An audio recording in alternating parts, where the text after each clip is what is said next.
Kung kailang wala na, saka mo hahanapin.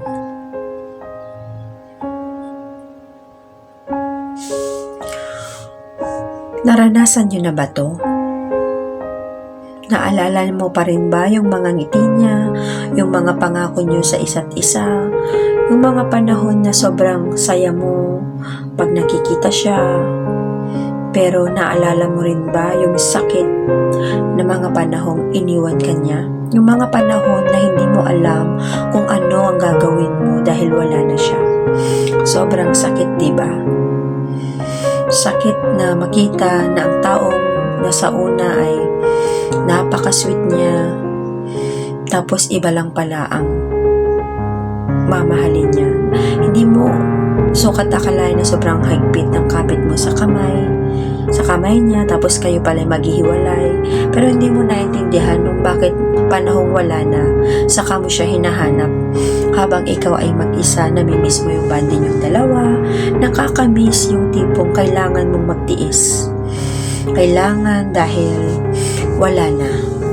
Gustuhin mo mang ulitin pero parang malabo na. Nakakainis kasi kung kailang wala na, saka mo hahanapin. Nais mong yakapin pero hanggang sa alaala mo na lang pala siya dadalhin. Masakit pero there is a second chance. Pangalawang tsansa na magkabalikan, na baka magugustuhan ka pa niya pero hindi na pala, sabi ng kapalaran. Pero bakit ganun? Lubos kang nalalaksan dahil ikaw pa ay may nararamdaman. Di ba ang hirap? Ang hirap makalimot. Kung kailang wala na, saka mo hahanapin.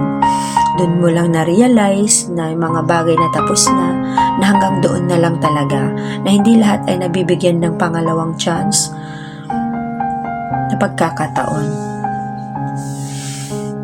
Masakit man na durog ka na habang sobrang saya niya kasama ng bago niya.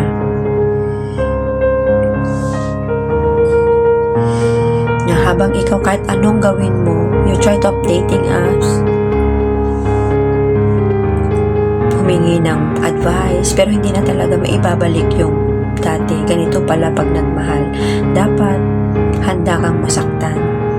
Pero sa una, sobrang saya, di ba? Kung pwede lang sana na hindi na tayo pwedeng masaktan. Sabi nga sa kanta, pwede bang umibig ng hindi nasasaktan? Pwede bang pigilin ang pusong nagmamahal? No, diba? Parang ganun lang.